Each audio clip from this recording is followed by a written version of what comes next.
ठीक है, एनसीईआरटी देख रहे हैं बस, और फिर आगे भी बढ़ेंगे। पहला बोलता है ऑर्थो और पैरा डायरेक्टिंग ग्रुप कौन से होंगे। ये 11वीं की एनसीईआरटी है ऑर्गेनिक की। ऑर्थो और पैरा वाले कौन से होंगे, तो मैंने क्या बोला था, जिसका प्लस एम लग रहा है, जिसका प्लस एच लग रहा है, जिसका प्लस आई लग रहा है, एंड इसके साथ में हेलोजन, ये सब के सब क्या होते थे, एक्टिवेटिंग ग्रुप होते थे। हेलोजन एक्टिवेटिंग नहीं था, इनमें से डीएक्टिवेटिंग था, फिर भी ये ऑर्थो एंड पैरा पे अटैक करवा रहे थे। ओके, ये बात मैंने बताई थी, ये आपको शॉर्ट में याद रखना है एज अ ट्रिक के फॉर्म में। हम एनसीईआरटी पढ़ते हैं। The groups which direct incoming group to the ortho para position are called ortho and para directing group. मतलब जो ऑर्थो और पैरा पे अटैक कराएंगे उनको ऑर्थो पैरा डायरेक्टिंग बोलेंगे। As example let us discuss directive influence of the phenolic group OH।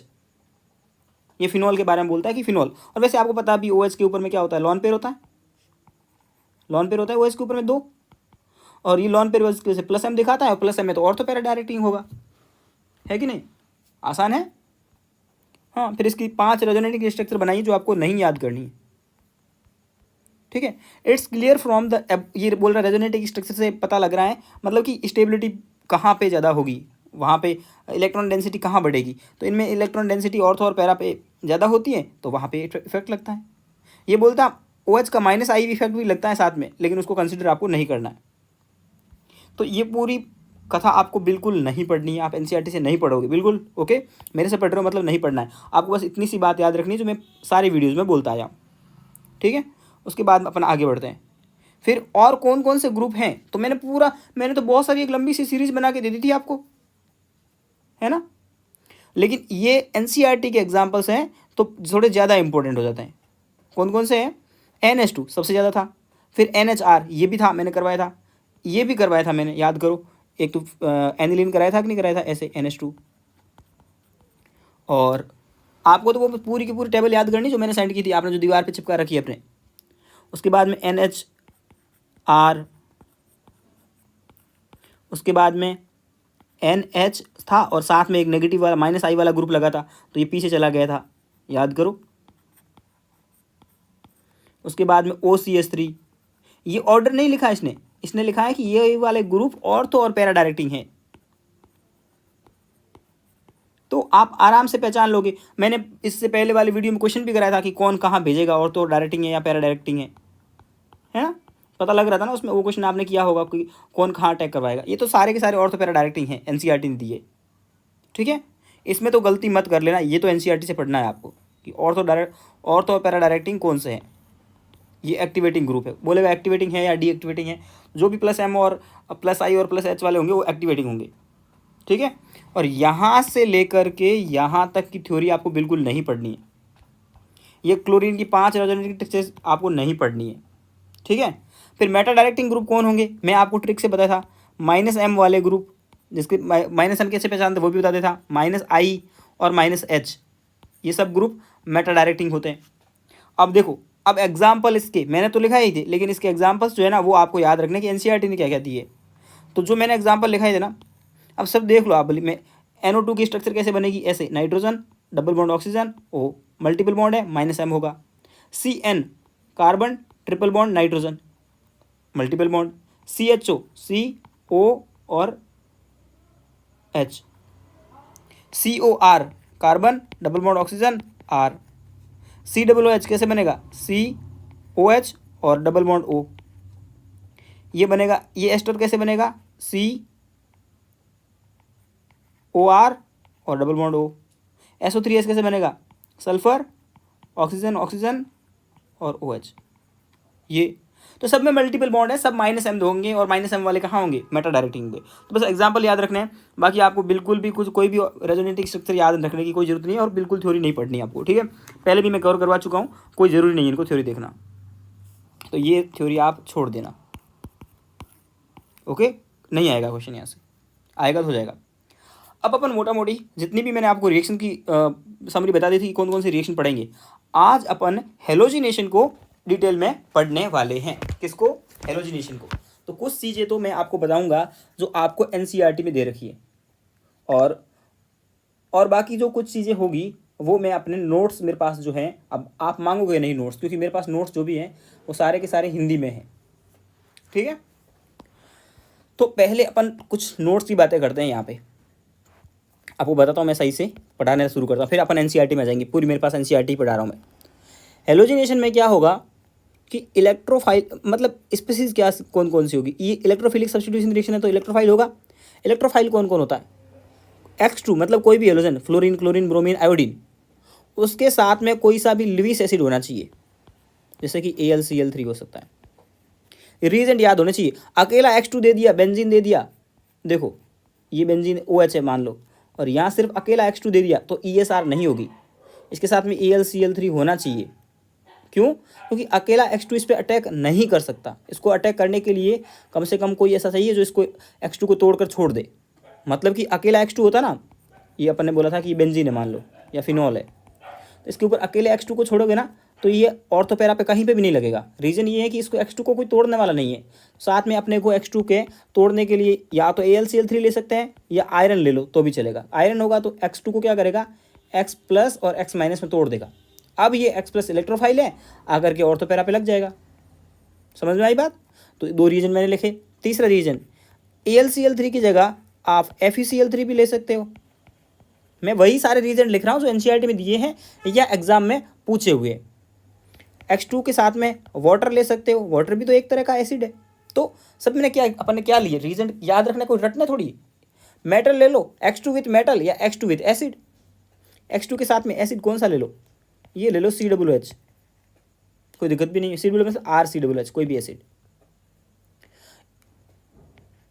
X2 जरूरी नहीं है अपन X2 ही ले, जैसे X2 का मतलब Br2 Cl2 ऐसा भी ले सकते हैं। ICl हेट्रो वाले कंपाउंड्स भी ले सकते हैं अपन लोग। तो एक हेट्रो वाला इंपॉर्टेंट होता है, वो होता है ICl के साथ में और प्लस AlCl3। ठीक है। उसके अलावा एक और है जो जेई में एक दो बार एग्जाम में पूछा हुआ, कि नीट में नहीं पूछा हुआ है, KBr और KBrO3। ये भी क्या कराता है, हेलोजिनेशन करवाता है। तो ये सारे के सारे क्या हो गए, हेलोजिनेशन के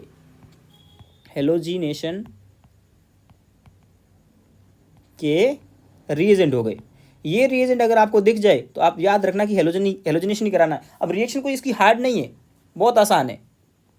ठीक है, सिंपल सी रिएक्शन है। जैसे कि पहले अपन अब एनसीईआरटी में आते हैं। ये रिएक्शन देखो एनसीईआरटी में हेलो एल्केन वाले चैप्टर में लिखी हुई है, मैंने वहाँ से उठाई है। क्लोरोबेंजीन थी। अब क्लोरोबेंजीन के पास में क्या है, मैंने बोला था ये ऑर्थो पैरा डायरेक्टिंग है। कैसा है, ऑर्थो एंड पैरा डायरेक्टिंग। तो यहाँ देखो Cl2 लिखा है, साथ में FeCl3 लिखा हुआ है। ये FeCl3 नहीं होता तो ये वाले प्रोडक्ट नहीं बनते, ये बात अच्छी बात है। ऑर्थो इसमें क्या होगा, एक क्लोरीन, यहाँ से क्लोरीन है तो क्लोरीन टूटेगा Cl प्लस और Cl माइनस में। Cl प्लस इलेक्ट्रोफाइल है, वो इलेक्ट्रोफाइल पैरा पे अटैक करेगा और ऑर्थो पे करेगा, ऑर्थो पैरा वाला प्रोडक्ट बन जाएगा आपके पास में। और मैंने बोला था पैरा वाला हमेशा मेजर बनता है, सिर्फ 4 एक्सेप्शन है, वो एक्सेप्शन आपको लिखाए थे। तो हेलो एल्किन वाले चैप्टर में जाना और ये रिएक्शन पढ़ लेना, आसान थी। अगला है, ये 11th की एनसीईआरटी में दी हुई है हेलोजिनेशन बेंजीन के ऊपर में। Cl2 है, साथ में AlCl3 है, होना चाहिए AlCl3 नहीं हो गई नहीं। बोलता है FeCl3 ले लो, FeBr3 ले लो, AlCl3 ले लो, कोई सा भी लेविस एसिड ले लो, क्योंकि वो ये इनका काम क्या होता है। एग्जाम में एक और क्वेश्चन आया था, AlCl3 का क्या काम है, तो इसका काम है इलेक्ट्रोफाइल जनरेट करना। ठीक है, तो यहाँ से क्लोरीन होगा। अब बेंजीन में तो कोई किसी को भी और तो किसी को भी पैरा बोल सकते हो, तो बेंजीन में क्लोरीन लग जाएगा, आसान था। अगला क्वेश्चन है हेलोजिनेशन फिनॉल का, बहुत अच्छा है, याद रखना। मैंने जब एक बड़ा लंबा सा ऑर्डर लिखाया था तो सबसे आगे था NH2, था कि नहीं था, मतलब हाईली रिएक्टिव था। उसके बाद में था NHR था, उसके बाद में था N और 2 R थे, उसके बाद में था फिनॉल। तो अपने सिलेबस में ये ऑर्डर तो आपको याद रखना, लेकिन ये चीज़ अपने को कभी पढ़ने को नहीं मिलेगी। तो अपने को मिलेगा NH2 और फिनॉल। अब NH2 और फिनॉल हाईली रिएक्टिव होते हैं, बहुत भयंकर वाले रिएक्टिव होते हैं। ठीक है, बहुत भयंकर रिएक्टिव हैं, तो क्या करेंगे ये लोग मनमानी करेंगे। तो ESR का ऑर्डर सिर्फ और सिर्फ उस पर डिपेंड नहीं करेगा, उसके अलावा सॉल्वेंट पे डिपेंड करेगा यहाँ, और मीडियम पे डिपेंड करेगा। ठीक है, ये रिएक्शन करवा रहे हैं ना, तो यहाँ ले रहे Br2 इन CH2। अब कोई भी एसिड हो सकता है, मैंने आपको रीजन जो लिखाए थे ना, Br2 इन CH2 का मतलब है कि CH2 भी एक तरह का एसिड है। ठीक है, तो ये रिएजेंट ले रहे हैं तो बड़ी बात तो नहीं है, कोई दिक्कत नहीं है। फिनॉल लिया है तो ऑर्थो पैरा डायरेक्टिंग बनेगा, तो ऑर्थो पैरा वाला बन गया और ऑर्थो वाला बन गया। अब पैरा वाला हमेशा मेजर बनता है, 4 एक्सेप्शन थे, वो आपको याद रखने। तो पैरा वाला प्रोडक्ट बन गया, सही बात है। लेकिन ये कब होता है, जब अपन ले रहे हैं पोलर ए प्रोटीक। CH2 की स्ट्रक्चर ऐसे बनेगी, carbon double bond C double bond C, जैसे CO2 बनता है ना वैसे बनती है। तो ये इसका डायपोल मोमेंट 0 होता है, तो ये नॉन पोलर है। तो नॉन पोलर सॉल्वेंट या CHCl3 इसका नॉन पोलर तो नहीं है, लेकिन म्यू 0 के लगभग बराबर ही है। तो नॉन पोलर सॉल्वेंट ले लो या फिर पोलर ऐसा लो जिसकी पोलरिटी बहुत कम हो, तो उस कंडीशन में आपका ऑर्थोपेरा प्रोडक्ट बनता है फिनॉल का। देखिए क्या बोलता है NCERT, on the treating of phenol with bromine different reaction produce formed under different experimental condition. अलग अलग कंडीशन में अलग अलग परिस्थितियों में अलग अलग प्रोडक्ट बनेंगे। अगर मैंने ये कंडीशन ले ली है, कौन सी कंडीशन, एनसीईआरटी बोलती है कि when the reaction is carried out in the solvent of low polarity. मैंने क्या बोला, लो पोलरिटी, मैंने नहीं बोला म्यू 0 होना चाहिए या म्यू नियरली अबाउट 0, तो पोलर कम होगा। उसके एग्जाम्पल भी दिए CHCl3 और CH2। और ये रिएक्शन लो टेम्परेचर पे कराते हैं तो ऑर्थो या फिर पैरा वाला बनता है। The usual halogen benzene takes place in the presence of Lewis acid FeBr3 which polarise halogen molecule in the case of phenol. The polarisation bromine, यहाँ से आपको कोई मतलब नहीं है, आपको इतना तो नहीं पूछेगा, मैं गारंटी देता हूँ इसकी। मुझे पता है कहाँ से बनना है क्वेश्चन, कहाँ से नहीं बनना है, एटलीस्ट इतना तो पता है। तो ये बात याद होनी चाहिए कि फिनॉल हाईली रिएक्टिव है। हाईली रिएक्टिव है तो पोलर प्रोटिक सॉल्वेंट के साथ में हेलोजिनेशन अलग तरीके से करेगा, पोलर ए प्रोटिक के साथ में अलग तरीके से करेगा। ओके, पोलर ए प्रोटिक या नॉन पोलर, पहला अपने पास में नॉन पोलर, मेनली अपने नॉन पोलर और पोलर देखना है।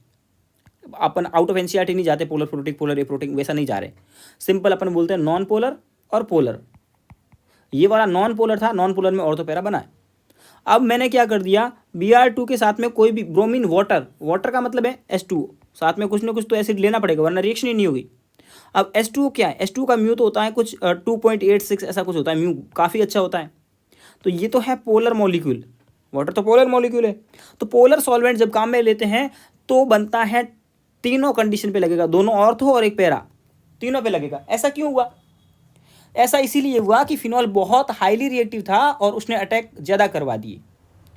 किस कंडीशन में, पोलर सॉल्वेंट में। नॉन पोलर लेते तो ऑर्थो और पैरा वाला बनते, जिसमें से पैरा वाला मेजर बनता।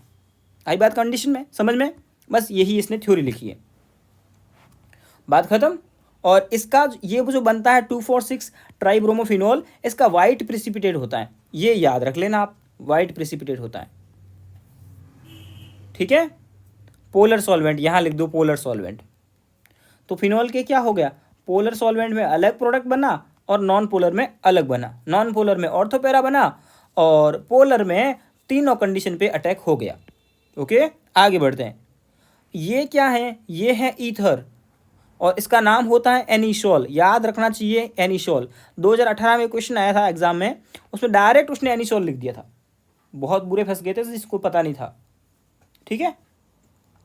मुझे पता, मैंने एग्जाम दिया था उस टाइम, तो मैंने एनिसोल, मुझे पता था एनिसोल किसको बोलते हैं, तो आपको भी पता होना चाहिए एनिसोल इसको बोलते हैं।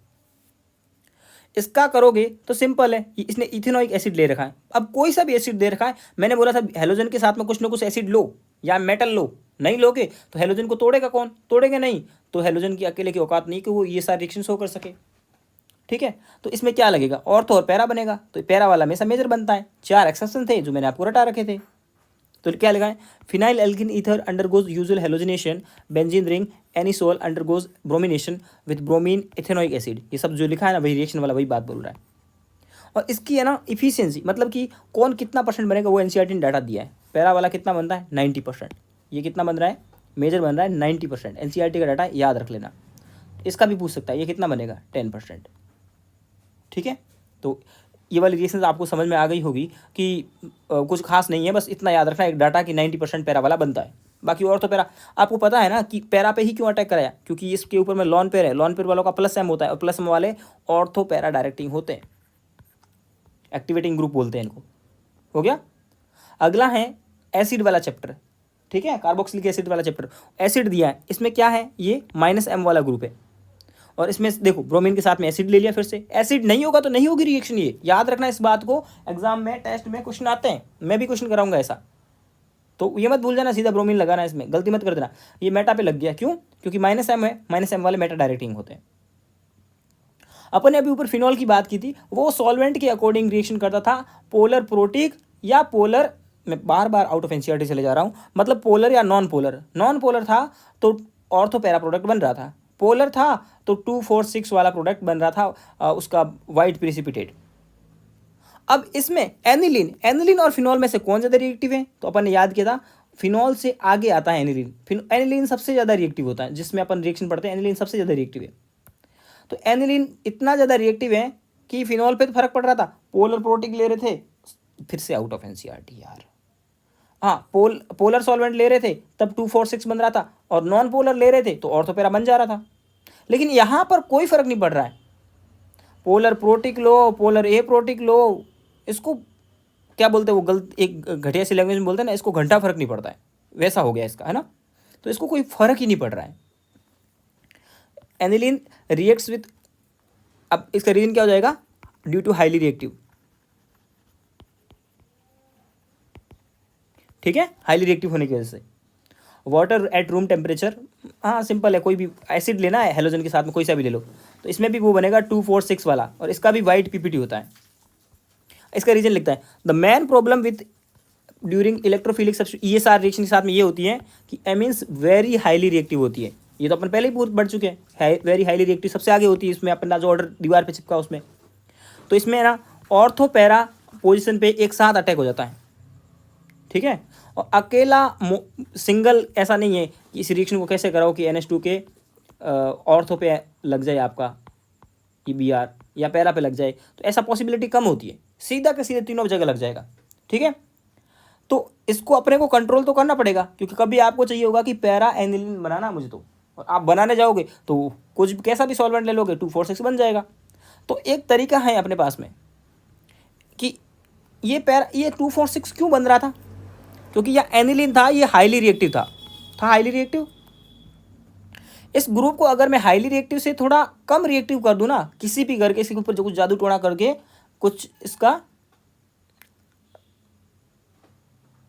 ऐसे मान लो आप तो कि ये कोई लड़का है, ठीक है, और ये बहुत सुंदर है, मतलब बहुत हाईली रिएक्टिव है। तो इसमें इसके ऊपर में ना, भले आप पोलर प्रोटिक लो, पोलर ए प्रोटिक लो, कहीं से भी देखो इसके ऊपर में ये लड़कियां आकर के चिपक जाती है इससे, ठीक है। और इतनी सारी लड़कियां इसके ऊपर में आकर चिपक जाती है। आप इसको कहीं भेज दो, भले पोलर प्रोटिक में भेजो, फिर से out of NCERT, polar solvent भेजो, नॉन पोलर सॉल्वेंट भेजो, हमेशा इसके ऊपर में तो 3-3 जगह, मतलब चारों तरफ से इसको लड़कियां घेर दे देती है, ठीक है। इतना बहुत सुंदर है ये। अब एक काम करो, इसके ऊपर मैं क्या करता हूँ, इसके मुंह के ऊपर एसिड छिड़क देता हूँ मैं इस लड़के के ऊपर में, तो इसका मुंह जल जाएगा। तब बताओ मेरे को, क्या ये 3 लड़कियां जो पहले इससे आकर के लिपट रही थी, क्या वो लिपटेगी? क्या बिल्कुल नहीं लिपटेगी। प्यार सिर्फ थोबड़ा देख के ही होता है, सीधी सी बात है ना, या पैसा देख के हो सकता है। दिल विल तो बाहर से किसी को दिखता नहीं है, अंदर रहता है। मैंने देखा मरने के बाद में, कॉलेज में दिखाते आपको मरे हुए इंसान का दिल, ठीक है। तो वो तो कुछ दिखने वाला होता नहीं है। तो अपन ने ट्रिक क्या समझी कि हाँ ये हाईली रिएक्टिव मतलब बहुत सुंदर है, तो इसकी चारों तरफ लड़की आकर के चिपक जाती है, भले कहीं जाए, ये पोलर सॉल्वेंट में जाए, नॉन पोलर सॉल्वेंट में जाए। अपन चाहते हैं सिर्फ एक लड़की से। अब घर वाले क्या चाहते हैं, क्या ऐसा चाहेंगे कि इसकी 3-3 शादियाँ हो? वो चाहेंगे एक लड़की से शादी हो जो इसके पैरों में रहे, मतलब पैरा पोजिशन पर रहे। तो उसके लिए इसका क्या करेंगे, थोड़ा सा थोबड़ा बिगाड़ देते हैं, ठीक है भाई। कोई अगर लड़का ज़्यादा कमाने वाला, पैसा वाला हो, और तो उसके पीछे लड़कियाँ भागेगी। अब वो कभी उसके साथ में विपत्ति आ जाए, परेशानी आ जाए, तो सब छोड़ के उसको भाग जाएगी। जो उसकी मैन होगी, सच्चा प्यार होगा, वही रुकेगी, बस यही होता है ना। तो चलो, अब अपन ने क्या किया, एनिलीन लिया जो सुंदर सा लड़का था, ठीक है। इसके ऊपर में ये है क्या चीज़ आपका, अपन ने इसके एसिटिलीन है, एसिटिक एनहाइड्राइड है, क्या है, नाम लिख लेता हूँ मैं ब्लैक से, एनसीईआरटी का है तो नाम होना चाहिए, एसिटिक एनहाइड्राइड, एसिटिक एनहाइड्राइड आप लिख लीजिए, ठीक है। पिरिडीन की प्रेजेंस में ये एक तरह से एसिड, मतलब ऐसे मान लो कि लड़का था, उसका मुंह बिगाड़ दिया बेचारे का। अब देखो, अब आपको अगर वो ऑर्डर याद है ना लंबा वाला, तो ये कहाँ पे आता था, ये फर्स्ट पोजीशन पे था उसमें, और ये 6 या 7 पोजीशन पे था, 6-7 पोजीशन पे था। तो इसकी रिएक्टिविटी क्या कम हो गई? क्या बिल्कुल कम हो गई। तो एसिटाइलेशन से इसका क्या कर दिया अपन ने, ऐसे ये इसको क्या बोलोगे, ग्रुप बोलोगे, तो ग्रुप का क्या कर दिया, प्रोटेक्शन कर दिया। अब मुझे बताओ, अब ये तो हो गया कैसे, ये था हाईली रिएक्टिव या बहुत सुंदर, ये क्या हो गया, लेस रिएक्टिव। अब लेस रिएक्टिव है तो सिर्फ कहाँ पे प्रोडक्ट अटैक होगा, पैरा पे होगा, होगा कि नहीं हुआ। अपन ने ऐसा किया, एसिड नहीं लगाया उसके मुंह पे। मान लो एक लड़का था पहले, उसके ऊपर में ना मतलब चारों तरफ लड़कियाँ लड़कियाँ घूमती थी उसके, तो अपन ने क्या बोला कि इनमें से कौन है जो, मतलब कि अपने को बस एक लड़की चाहिए, ठीक है। तो अपन ने बोला कि इसके मुंह पे ऐसे कुछ नकली चीज़ें लगा लो। जैसे कि अपन ने क्या किया, इसमें एस्पिरिडिन लगा लिया इसके, तो इसका मुंह थोड़ा अजीब दिखने लग गया, ऐसा लग गया कि इसका मुंह जल गया हो। तो मुंह जल गया, पैसे नहीं पास में, तो सारी लड़कियाँ छोड़ के चली गई, तो बस एक लड़की बची इसके पास में, मतलब इसकी रिएक्टिविटी कम कर दी, कम कर दी। फिर अपन क्या करेंगे, क्या आप इस लड़की के साथ धोखा करोगे जो इसका मुंह खराब होने के बाद में भी, इसको पता नहीं था कि इसके मुंह में मतलब प्लास्टिक लगा के ऐसे ही झूठा मूठा नाटक किया गया है, फिर भी इस लड़के के साथ में ये लड़की रही है, तो फिर भगवान खुश होंगे, मतलब घर वाले खुश हो जाएंगे और बोलेंगे कुछ भी नहीं है, इसका क्या करो आप OH और H+, मतलब एसिडिक या बेसिक मीडियम, कोई सा भी मीडियम, याद रखना यहाँ से भी क्वेश्चन आ जाता है, acidic and basic both medium काम में ले सकते, कोई सा भी। पानी लेंगे और बोलेंगे जा बेटा अपना मुंह धो के आ जा, बेटा मुंह धो के आएगा, एकदम वापिस सुंदर वाला लड़का, और उस सुंदर लड़के के साथ में एक ही लड़की है बस। समझ में आ गया आपको, मोटा मोटी कहानी के तौर पे। कुछ भी नहीं था अपने पास में। अब मैं ऑर्गेनिक की लैंग्वेज में बात करता हूँ। अपने पास में पहले एनिलीन था, एनिलीन का अपन लोग कर रहे थे हेलोजिनेशन, ब्रोमिनेशन कर रहे थे। तो दिक्कत ये थी कि एनिलीन बहुत हाईली रिएक्टिव था, हाईली रिएक्टिव था, तो उस पर सॉल्वेंट का इफेक्ट पड़ नहीं रहा था, भले आप पोलर सॉल्वेंट लेते या नॉन पोलर सॉल्वेंट लेते। देखा मैंने इस बार सही बोला है ना। तो पोलर सॉल्वेंट लो भले नॉन पोलर लो, वो हमेशा 2,4,6 वाला वाइट प्रिसिपिटेट बनाता था, ये भी वाइट प्रिसिपिटेट है, ठीक है। हाँ 3 ग्रुप लग रहे थे। अब अपन चाह रहे थे कि ऐसा प्रोडक्ट चाहिए सिर्फ जिसमें सिर्फ पैरा हो, ये नहीं चाहिए मुझे ऑर्थो वाले। तो अपन ने क्या किया, इसका ग्रुप प्रोटेक्शन नाम से एक आया, उसमें अपन लोगों ने किया है एसिटाइलेशन, ये वर्ड आपको याद रहना चाहिए, एसिटाइलेशन किया उसका कंट्रोल करने के लिए, ठीक है। तो वो इस ग्रुप में कन्वर्ट हो गया। अब ये ग्रुप बोल रहा है कि ये ग्रुप जो है ना, ये थोड़ा सा क्या है, लेस रिएक्टिव है, लेस रिएक्टिव है। तो अब यहाँ मल्टीपल अटैक होंगे नहीं, सिर्फ पैरा पे अटैक होंगे। उसके बाद में एसिडिक मीडियम या बेसिक मीडियम, एसिडिक या बेसिक मीडियम में ले जाएंगे, तब ये फिर से एनिलीन में कन्वर्ट हो जाएगा। ऊपर वाला ग्रुप है ना, ये यहाँ से एक हट जाएगा और NH2 में चेंज हो जाएगा, ठीक है। तो ये NH2 में चेंज हो गया, जो अपन चाह रहे थे वो हो गया। तो इस पूरी प्रोसेस को बोलते हैं ग्रुप प्रोटेक्शन, ठीक है। समझ में आ गया होगा। बस यही बात है कि इसके लॉन पेयर होंगे, और इसमें मतलब कि ये इसमें सिर्फ +M लग रहा था, इसमें +M तो लग रहा है, साथ में इसका -I भी लग रहा है, तो इसकी रिएक्टिविटी थोड़ी कम हो गई। और अपन ने उस लाइन में इसको याद भी किया था, याद हो तो, जो आपकी दीवार पे चिपकी हुई है, ओके। इसलिए लिखा है hence the lone pair of electron nitrogen less available donation, मतलब ये यही बोल रहा है कि NH2 और इस वाले इन दोनों में से ये ज़्यादा एक्टिव है, इसीलिए इसको लेस एक्टिव बना करके अटैक कराया पैरा पे, फिर एसिडिक या बेसिक मीडियम में ले जा करके इसको धो करके साफ कर दिया। आई गई बात समझ में आपको। चलो NCERT की हेलोजिनेशन की सारी रिएक्शंस मैंने कंप्लीट कर लिए। अब मैं कुछ अपनी तरफ से आपको क्वेश्चन करवाता हूँ। ये टोलुइन है, ठीक है। इस टोलुइन का अपने को क्या करना है, इसकी 2 रिएक्शन करवानी है। एक तो करवानी है Br2 के साथ में AlCl3, ठीक है, और एक Cl2 के साथ में AlCl3। देखो मैंने आपको बोला था कि हमेशा पैरा वाला प्रोडक्ट मेजर बनेगा, बोला था, लेकिन मैंने एक एक्सेप्शन बताया था कि टोलुइन का हेलोजिनेशन और नाइट्रेशन जो होता है ना, उसमें ऑर्थो वाला प्रोडक्ट मेजर बनेगा। तो आपको पता होना चाहिए इसमें ऑर्थो वाला प्रोडक्ट मेजर बनेगा, ये मेजर बनेगा। ये एक्सेप्शन थे, 4 एक्सेप्शन थे, मैंने चारों लिखाए थे, CH3 और ये माइनर होगा। इसमें क्या होगा, इसमें अब एक्सेप्शन नहीं है, ब्रोमीन वाले में, ब्रोमीन में कोई एक्सेप्शन नहीं है। तो ब्रोमीन में क्या लगेगा, पैरा वाला मेजर बनेगा ये, ऑर्थो वाला माइनर बनेगा। रिएक्शन हार्ड नहीं है। कल मैंने जो छोटे छोटे वीडियो बनाए थे, कुछ लोग बोल रहे थे कि बड़े वीडियो क्यों नहीं बना रहे आप। तो बड़े वीडियो नहीं बनाने का तरीका था कि आप वो छोटी छोटी चीज़ें सीख गए ना, उसके बाद में कोई दिक्कत नहीं हो रही है अब आपको, ठीक है। अगर एक साथ में बड़े बड़े करवा देता क्वेश्चन, सीधा बड़ा सा 1 घंटे का वीडियो में बना सकता था, कोई दिक्कत नहीं होती मुझे। तो फिर आपको फिर ना समझ में नहीं आता, लेकिन आपने छोटे छोटे में किया तो आपको समझ में आ गया। अब मैं फटाफट करवा ही तो रहा हूँ, कोई दिक्कत ही नहीं है, ठीक है। तो ये इसका हेलोजिनेशन हो गया। उसके बाद में अगला अपने पास में एक है रिएक्शन। कभी कभी क्या करता है ये टॉलुइन दे देगा आपको। एक और क्वेश्चन करवाता हूँ मैं, हालांकि वो रिएक्शन अपन ने पढ़ी नहीं है लेकिन फिर भी अपन कोई दिक्कत नहीं होगी आपको। ये ए रिएक्शन है और ये बी ए रिएक्शन है। यहाँ ले रहे हैं X2 और साथ में ले रहे हैं यूवी लाइट, ठीक है, यूवी लाइट। यहाँ ले रहे हैं X2, साथ में ले रहे हैं AlCl3। आप इसको मान लो ब्रोमीन मान लो, कोई दिक्कत नहीं है दोनों को। अब आपको पता होना चाहिए कि आपने आज रीजेंट याद किए हैं हेलोजिनेशन के, उसमें ये तो नहीं था, ये यूवी लाइट का नहीं है। यूवी लाइट तो क्या करती है, बेंजीन को कुछ छेड़ेगी भी नहीं, ये कराएगी CS2 और Cl यहाँ लगाएगी, फिर आगे रिएक्शन होती है। तो जितना अपने अकॉर्डिंग के हाइड्रोजन हटते जाते हैं Cl लगते जाते हैं, लेकिन बेंजीन के ऊपर रिएक्शन नहीं होती। क्यों नहीं होती है? तो अपने बेंजीन के ऊपर में ये सारे रिएक्शन के लिए अपन ने रिएजेंट जो याद किए थे ना, हेलोजन X2 विद कोई भी एसिड या X2 के साथ में कोई भी मेटल, बस यही तो रिएजेंट याद किए थे। और एक KBr और KBrO3, और यहाँ तो रिएक्शन हो जाएगी। मैंने गलती से यहाँ Cl लगा दिया, यहाँ Br लगेगा। ओके, तो ये क्वेश्चन जो है ना कंफ्यूज करते हैं, तो इसमें तो लग जाएगा पैरा पे ब्रोमीन। पैरा वाला मेजर होता है, मैं मेजर ही बना रहा हूँ, हालांकि ऑर्थो वाला भी बनेगा। ठीक है, आगे समझ में आपको कोई दिक्कत नहीं होनी चाहिए। चलो एक क्वेश्चन और करवाता हूँ आपको, उसके बाद में हाँ, ये सारे क्वेश्चन ही हैं, ठीक है। तो उसके बाद में CCl3 दिया हुआ है और साथ में दिया है वही Cl2 और AlCl3। इस रिएक्शन का प्रोडक्ट बनाना है, ठीक है। और एक दिया Cl और यहाँ दिया Cl2 और AlCl3, इस रिएक्शन का भी प्रोडक्ट बताना है।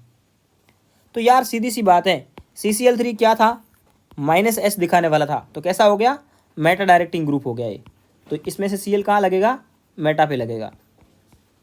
जबकि ये क्या है, सिंपल हेलोजन है। हेलोजन कैसे होते हैं, ऑर्थो पैरा डायरेक्टिंग, और मेजर कौन सा बनेगा, पैरा वाला मेजर बनेगा। ओके, हो गया क्वेश्चन ये वाला, समझ में आ गया आपको, बड़े आगे ग्रुप प्रोटेक्शन समझ में आ गया। तो हेलोजिनेशन तो इतना ही था।